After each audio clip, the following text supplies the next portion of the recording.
but it was someone who's a friend of mine from childhood who grew up on the same street as me. I was good friends with her brother, both her brothers, and one of her brothers was the best friends with my brother for years. And so she had been sick for quite a while, and I knew she was in the hospital and probably going to transition pretty soon, but I wasn't going to see her because I saw her a number of times over the years.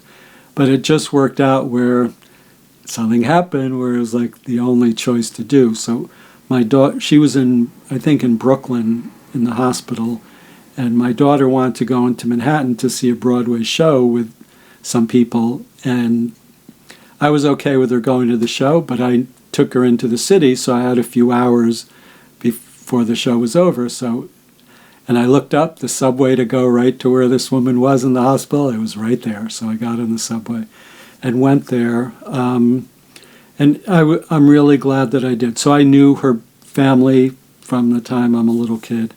I got there, and it was good to see her. So we had a lot of friends in common, and there was posting online. Everyone was talking about how terrible she was doing.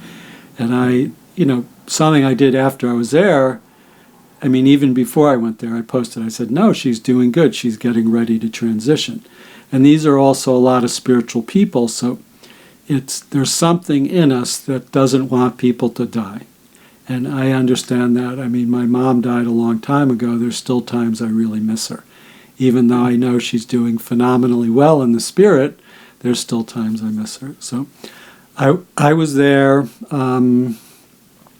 and this woman, she asked me to work on her. And so I did some hands-on stuff and helped balance her body. It got her to be very peaceful.